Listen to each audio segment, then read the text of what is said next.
दिल्ली की एक लड़की और गांव का वो रहस्यमयी पीपल का पेड़ जहां हर पत्ते के पीछे एक चीख छुपी है।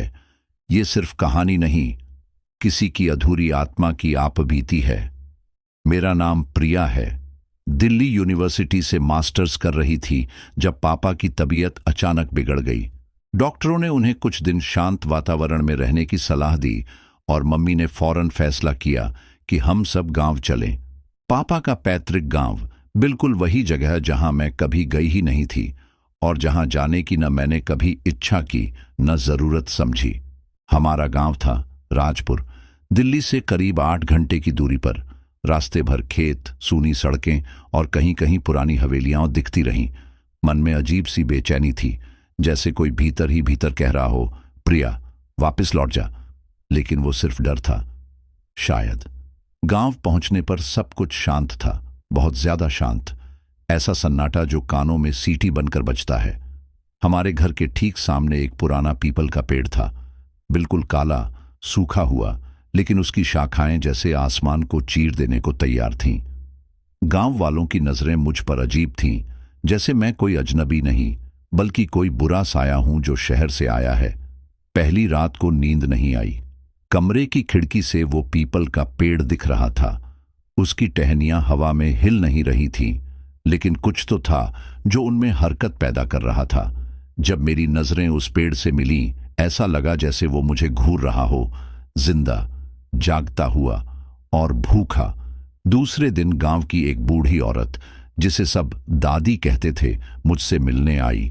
उसका चेहरा झुर्रियों से भरा हुआ था, लेकिन आंखों में कुछ गहराई थी, जैसे उसने वो सब देखा हो जो आम आंखें नहीं देख सकती। उसने मुझसे बस एक बात कही, उस पेड़ के नीचे मत जाना बच्ची, चाहे कुछ भी हो जाए, रात को तो बिल्कुल भी नहीं। मैंने पूछा, क्यों दादी? उसने बस एक लंबी सांस ली और बोली, क्योंकि वो पेड़ अब सिर्फ पेड़ नहीं रहा, वो कुछ और बन चुका है। वो जानता है जब कोई नया खून गांव में आता है। उस रात मैंने फिर से उस पेड़ को देखा और इस बार मुझे लगा जैसे उसकी एक शाखा खुद ब खुद मेरे कमरे की खिड़की तक बढ़ रही हो। मैं घबराकर पीछे हट गई, खिड़की बंद कर दी और पर्दे खींच दिए। दिल बेतहाशा धड़क रहा था। पापा और मम्मी कमरे में सो रहे थे, लेकिन मुझे ऐसा लग रहा था जैसे इस घर में सिर्फ मैं जाग रही हूं और शायद कोई और भी, जो इस घर में नहीं मगर बहुत पास था। रात के करीब 2 बजे कुछ आवाज आई, जैसे कोई दरवाजा खटखटा रहा हो, धीमे धीमे, लगातार, टक टक टक। मैंने धीरे से दरवाजा खोला। कोई नहीं था, मगर तभी मुझे जमीन पर कुछ दिखाई दिया। गीली मिट्टी पर पांव के निशान, नंगे पांव, और वो निशान उस पीपल के पेड़ की तरफ जा रहे थे। मैंने पलकें झपकाईं, शायद कोई भ्रम होगा, लेकिन नहीं, वो सच था। मैं वापस अपने कमरे में आ गई और दरवाजा बंद कर लिया। सोने की कोशिश की, पर नींद कोसों दूर थी। सुबह होते ही मैं गांव के मंदिर गई। वहां पुजारी जी बैठे थे। मैंने उनसे पूछा, ये पीपल का पेड़, इसके बारे में सब क्यों डरते हैं? वो कुछ देर चुप रहे, फिर बोले, बेटा, वो पेड़ अब पेड़ नहीं रहा। बरसों पहले यहां एक लड़की को जिंदा जलाया गया था, उसी पेड़ के नीचे। नाम था चंपा।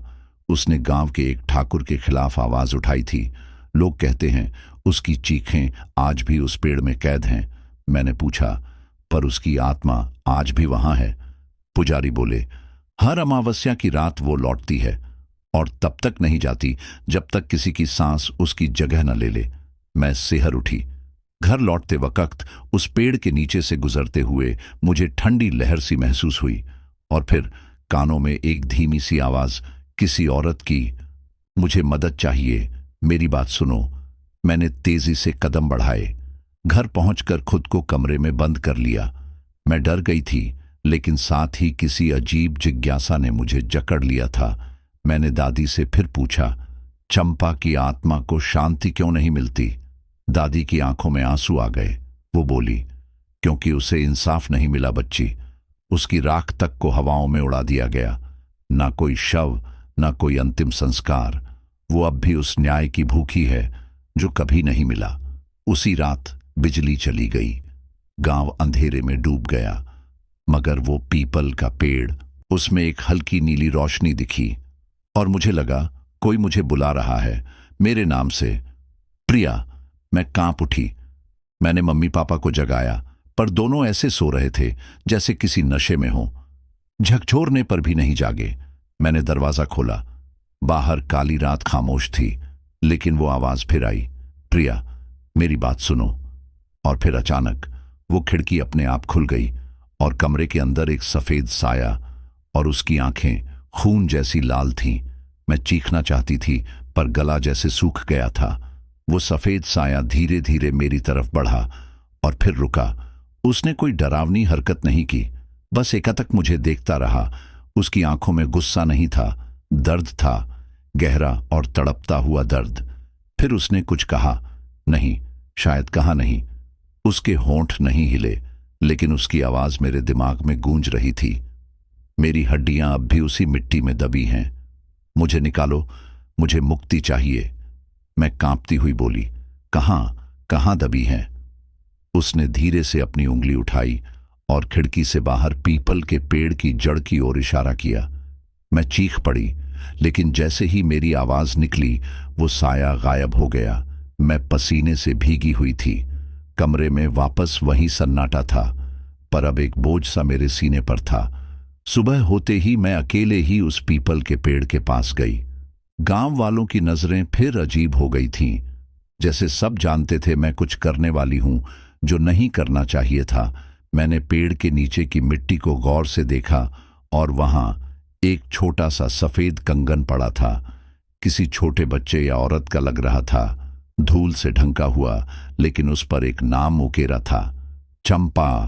मैंने कंगन उठाया, तभी एक झोंका आया, जोर की हवा, और अचानक पूरा वातावरण बदल गया, जैसे पेड़ ने मेरी उपस्थिति को पहचान लिया हो। तभी दादी दौड़ती हुई आई और मेरे हाथ से कंगन छीनकर जमीन पर फेंक दिया। बेवकूफ लड़की, वो चिल्लाई, उसके पास मत जा, वो तुझे छोड़ने वाली नहीं। पर दादी, वो तो सिर्फ चाहती है कि कोई उसे सुने, कोई उसे शांति दे। बेटा, दादी की आवाज भर्रा गई, तू नहीं जानती उसका दर्द क्या है। वो सिर्फ इंसाफ नहीं चाहती, वो बदला भी चाहती है, हर उस इंसान से जो उस गांव से जुड़ा है, और तू अब जुड़ चुकी है। उस दिन शाम को गांव में एक अजीब सी बात हुई। पंडित जी का बेटा, जो सालों से गायब था, उसकी लाश गांव के कुएं से मिली। पूरी लाश की आंखें सूखी हुई थीं, जैसे डर से मर गया हो। गांव में हाहाकार मच गया, पर मुझे समझ आ गया था, चंपा की आत्मा जाग चुकी थी, और वो अब सिर्फ मुझे नहीं, पूरे गांव को दिखाना चाहती थी कि उसका दर्द कैसा था। मैंने फैसला किया, मैं उसकी हड्डियों को खोजूंगी, उसे मुक्ति दिलाऊंगी, चाहे उसकी आत्मा में कितना ही गुस्सा क्यों ना हो। रात होते ही मैं अकेली ही उस पीपल के पेड़ के पास गई। हाथ में फावड़ा था और दिल में डर, लेकिन साथ ही एक अजीब सा लगाव भी, जैसे मैं उससे जुड़ चुकी थी। मैंने खुदाई शुरू की। मिट्टी सख्त थी, लेकिन हर बार फावड़ा चलाने पर कोई सिसकी सी सुनाई देती, जैसे जमीन के नीचे कोई रो रहा हो। और फिर मुझे कुछ मिला, एक हड्डी, फिर दूसरी, फिर एक पूरी खोपड़ी, और खोपड़ी की आंखों में अभी भी आंसू जैसे कुछ जमे हुए थे। मैंने कांपते हाथों से वो खोपड़ी उठाई। उसकी नजरों में एक अजीब सी शांति थी, जैसे बरसों से किसी को इंतजार था कि कोई उसे यूं देखे, महसूस करे, समझे। पर तभी हवा तेज चलने लगी, आसमान काला हो गया और गांव के मंदिर की घंटियां अपने आप बजने लगी। मैं भागकर मंदिर पहुंची। पुजारी जी बाहर खड़े थे, उनके चेहरे पर डर साफ था। मैंने उनके सामने हड्डियों को रख दिया।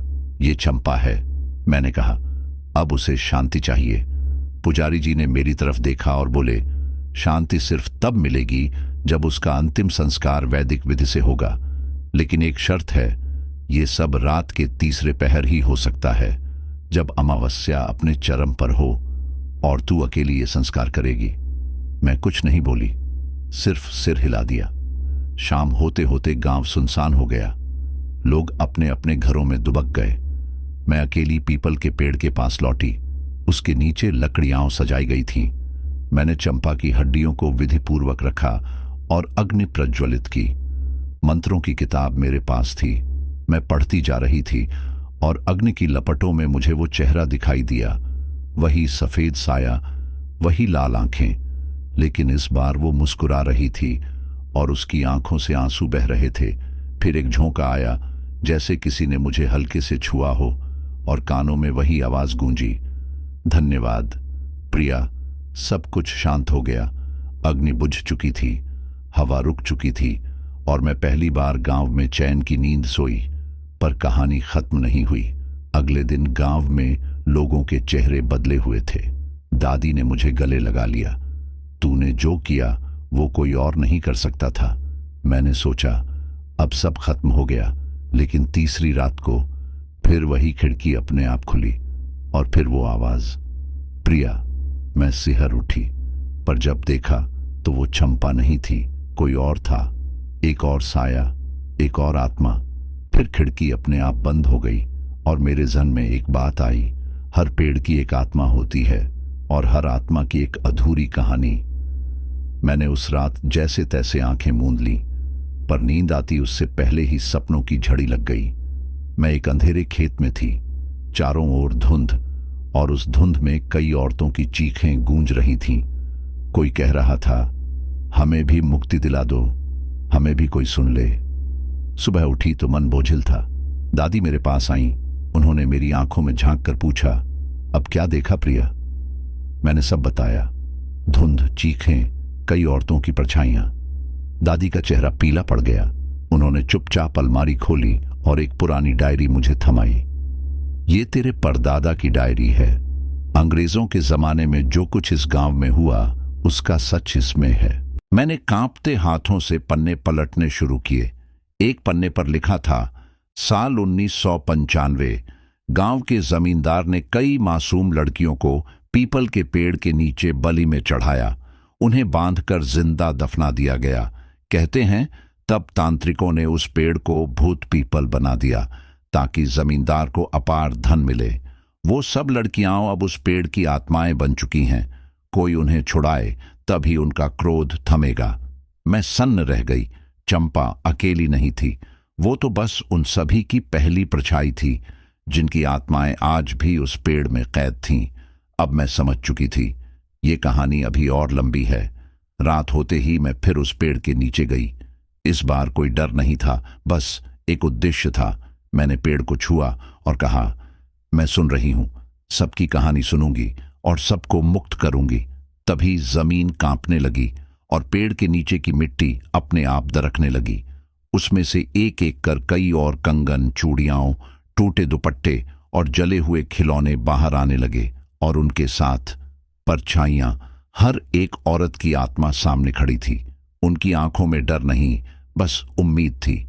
मैंने सबको प्रणाम किया और कहा, मैं एक एक की कहानी जानूंगी, तुम बस बताओ तुम्हें क्या चाहिए।